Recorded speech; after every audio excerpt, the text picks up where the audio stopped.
Hello guys, and welcome back to another video. Today will be a prediction list of what will get hit on the next ban list. If you guys don't know, it said no sooner than April 2nd. Of course, it is not out yet. Hopefully it does not come out while I'm trying to edit this video or something. But I'm going to make predictions on what I feel will get hit when the list comes out. I'm not going to make a opinionated statement of oh, I feel this card should get hit. It's more of a what I feel will happen on the list. And with that being said, I will try to get more discussion videos out. My computer had been broken recently, but now it is working, so I can edit these videos for you guys to the quality in which I want. So yeah, I'll be doing more of these videos, and I hope to upload every Saturday again. That being said, let's get right into the video.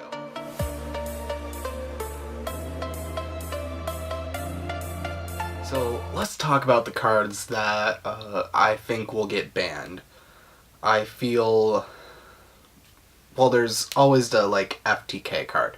People are talking about Azathoth and the Rank-Up Quick Launch thing. I feel one of them will get banned. I think most people hope it is the Quip. Not the Quip, the Quick Play. The reason, if you don't know why, there's more cards that you can use that will do broken things. If you don't know SARYUJA, the DD card, if it's summoned during your opponent's turn, which can be summoned by using a Dark level 7, you can summon that and it shuts down everything, not even just monster effects, everything. Then there's also Calamities. It's a rank 9, so if you have an 8, there you go. And you'll have Calamities, which has a little attribute effect, which pretty much is a complete skill drain to the field, and can also hit hand and graveyard banish too, like Azathoth, if it is the right attribute. And then there's Ultimate Falcon, which you can also summon off this effect. So there's a lot of broken cards you can summon off the launch effect, and Azathoth's only one of them, and if you get the thing that stops it from being summoned, it won't be a problem. It may be a problem later FTK format or something, but right now I feel the Quick Play spell is the problem, especially since once 93 KAISER comes out, there's another FTK with dangers, where pretty much you make double, you go into that, you get 2 launches, and you can make SALYUJA and a Ultimate Falcon, and it is a ridiculous board. It's just pretty much FTK completely. And I feel Konami's going to make the smart decision here. They've been making a lot of smart decisions recently, so I don't think they're going to hit Azathoth, but they're going to hit the Quick Play spell, which most people want. Otherwise, there isn't too much things that really demand a ban right now. You could say Sky Strikers may deserve one. It's probably not going to happen. They're reprinting Engage and all that, so it's not as likely to happen as other decks. Thunder Dragons, we just got Ultimate Rare Colossus, so it is guaranteed to at least stay at 1, just on that fact. And then there's SALAMANGREAT. It's a little bit too early. It's an anime deck, so the anime is going to be playing for a whole year, and they want to be able to sell product on SALAMANGREATs. So I don't think they're going to take a ban at all. The only thing I feel may get a ban is the Crusadeum, well, generally Guard Dragon stuff. I feel they may take a hit to Red Eye's Flare Metal for being able to, kind of loop it twice. You can pretty much summon it from deck, then summon something from grave, and then you can also bring it back from grave and then summon another thing from grave in hand. So pretty much it gets you to 4 monsters when you just put out 1, and it can be splashed in other things too, like Pendulums can use LP by using the Supreme King Dragon Worm. And generally, the boards are ridiculous. So, Flare Metal will be a consistency hit, a little bit harder to execute the combos. Or I feel they can hit Goliath, which is a powerful stun card. It's pretty much a scythe, but it stays there, which I've encountered is very annoying. And it is really, really crazy. And it is probably the most annoying part. If you don't have a way to remove it and you use the extra deck, you're absolutely screwed. You don't even have, like, you can stall a turn, but it isn't going to help, unlike with artifacts where stalling a turn, you'll get your extra deck capabilities back. So that's what I feel may take some bans onto limits.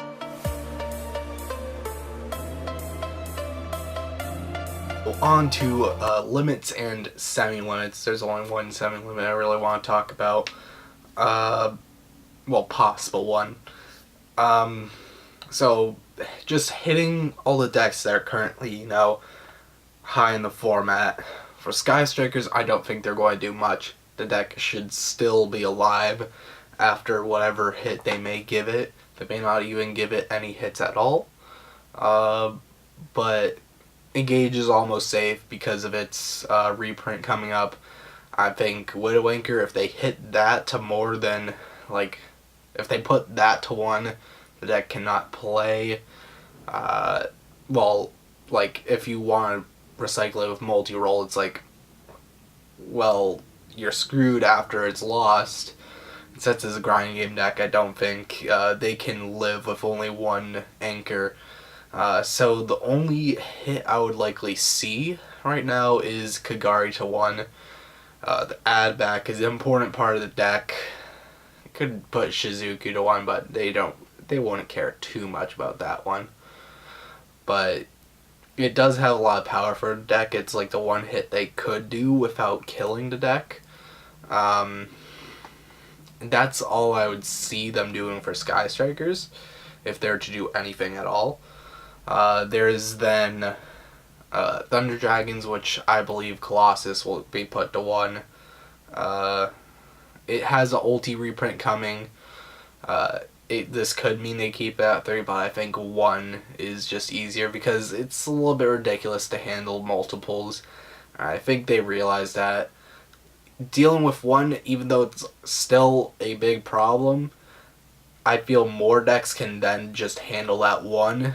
If they're able to just concentrate on 1 they have to out, and they'll be solid, especially since most of the Thunder Dragon builds put a bunch of 3K Blue Eyes you'll have to pop somewhere else, which I would say most decks are not in a good position to remove them. There are certain decks that are, but other decks do not have that position and would have to kind of stall through at some points when that board is put up. So I feel Colossus going to 1 would be a good hit. It isn't going to kill the deck, and I don't think they're trying to kill the deck yet.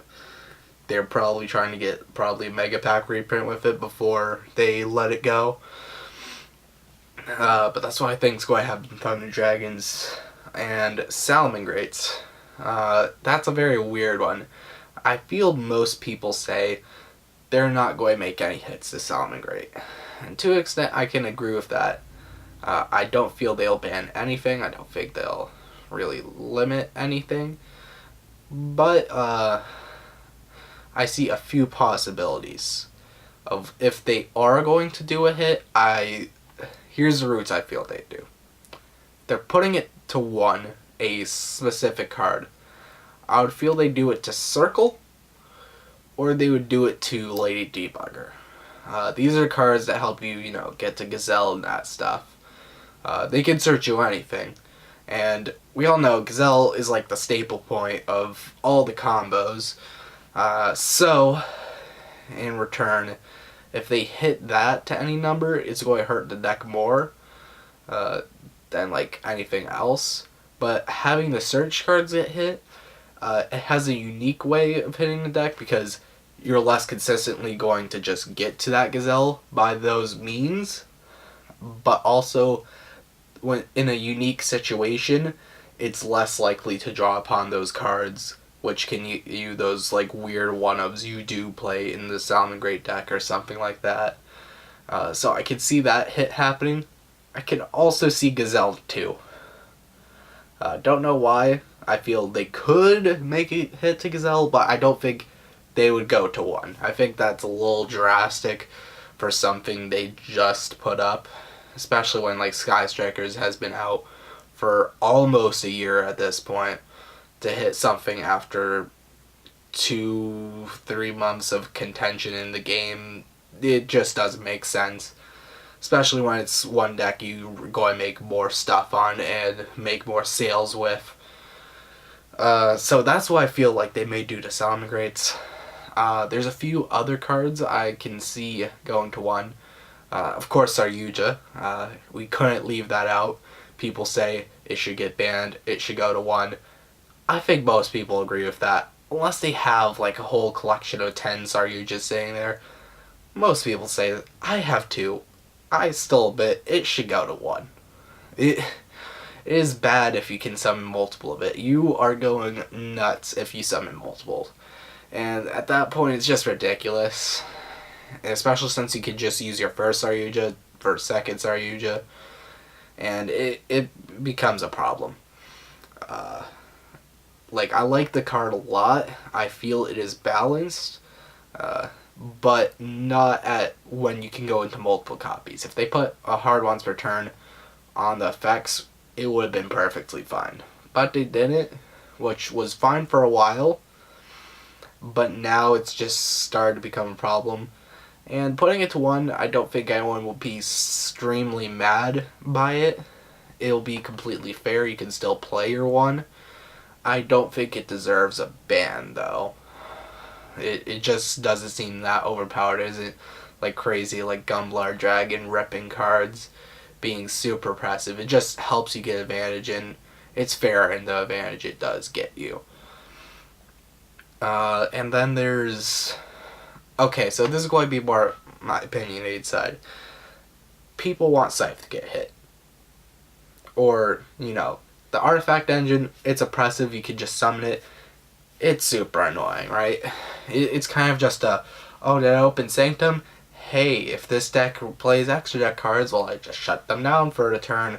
Ooh, boy, like me playing extra deck base deck now, it's really annoying to see. You just scowl at it in disgust, and a lot of decks do play that. And only a few decks are scot-free when Scythe is dropped. So it is quite oppressive. So here's how I feel like they should hit it. I feel they should hit Sanctum to 1. So let's look at the consistency right now. Pretty much you can play Scythes. If you open it in a hand, you have to hope your opponent pops it from your spell or trap zone, so you can summon it, which is unrealistically harder than, you know, just summoning out by Sanctum. And its effect isn't like as powerful as something like Waking the Dragon is. So it is fair if it's literally just set and your opponent pops it. It's kind of their fault for popping it, even if they didn't see it. It's like, well, you have to take response for trying to blow out your opponent's back row. And Scythe itself is a completely fair card in that respect. Because, like, let's be honest, no one is arguing about Waking the Dragon being broken right now. And Scythe has the same, like, kind of power effect. It can also be hit by hand traps and stuff super easily, so it's like, okay, whatever. Then there's Sanctum. If you pop that, you get the pop card. Also, you can chain it. You can chain it to summon something from the deck. You can summon the Scythe from the deck. You can play 3 copies of it. It isn't a brick. You just set it, and you'll be able to summon Sanctum. Just immediately proc that effect. That card is ridiculous. Remember, it is also a normal trap card. So if you're playing 3, you can also play 3 Trap Trick, which that card you can banish one copy from your deck to set the other copy and be able to activate that copy to summon the Sanctum. So you're playing pretty much 6 ways you can actually proc the effect of Scythe just by activating a trap super easily. If you hit Sanctum 2-1, you cannot play Trap Trick to get it out because you cannot banish the other copy to set the copy. There isn't 2 to play.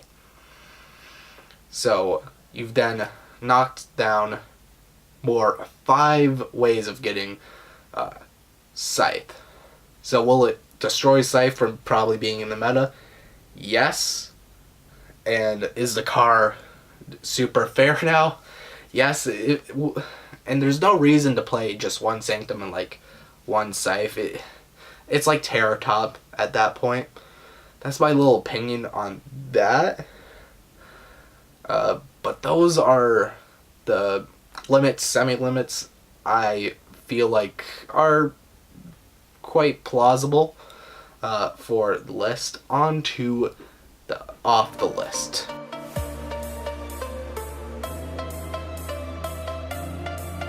And for the last, every card to 3, well, this is more the bolder predictions of what could happen, but I have a little bit of reason for them all. First, Burning Abyss.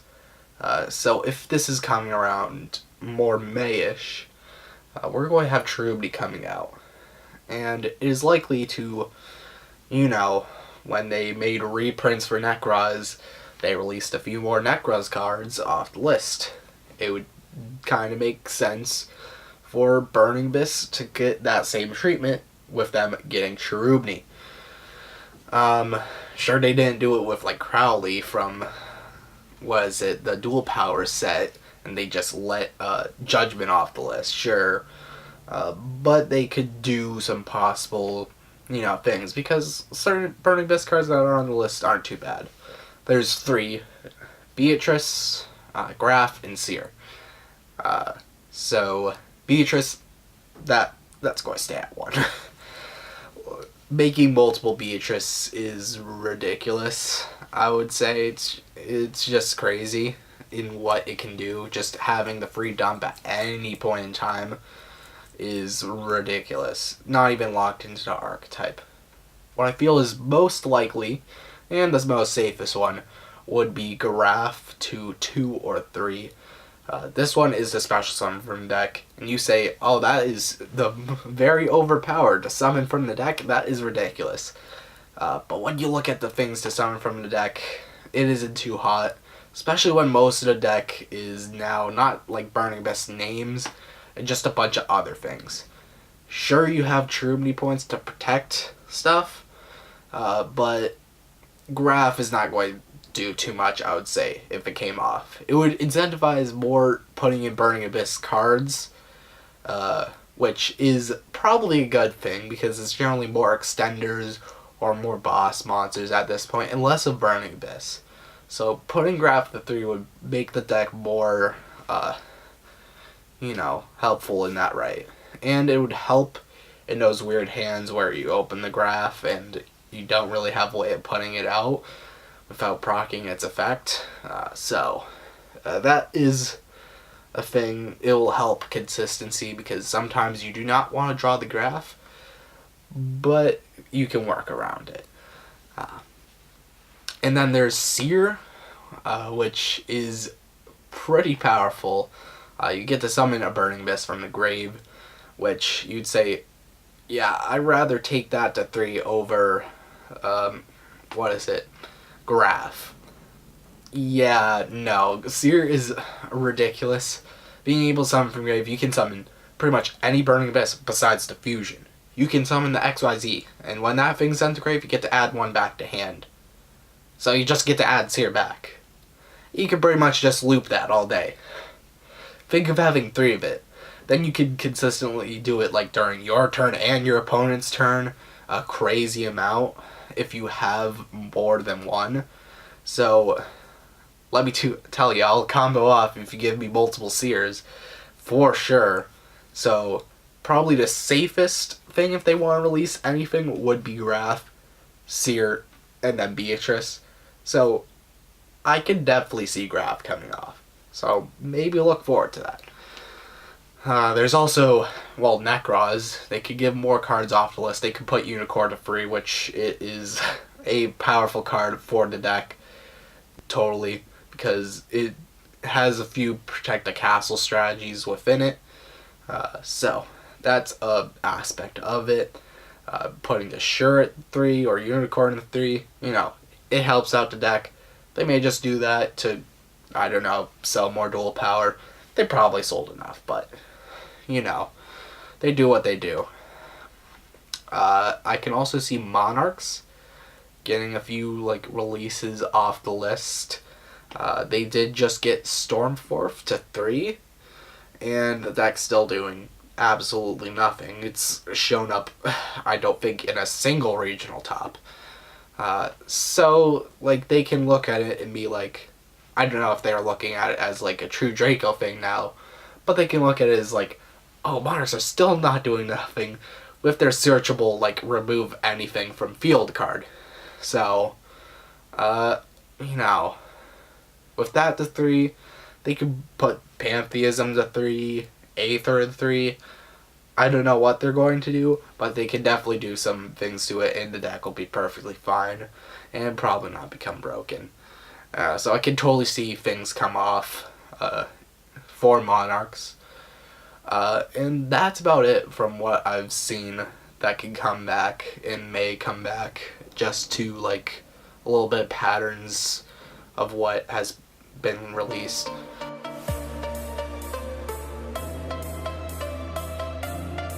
Well, that's it for the video, guys. I believe you probably have some really good opinions on what's going to come off or come off. It can be more opinionated, it can be more, like, fact-based, you could, like, go super analytic with it. But comment in the comments, what do you think should, could, would come back off the list? Or what do you think is going to be put on by opinion or more, you know, fact-based wise? But yeah, thank you guys so much for watching this video. Hope you guys liked, hope you guys enjoyed, and I'll see you guys in the next video. Goodbye.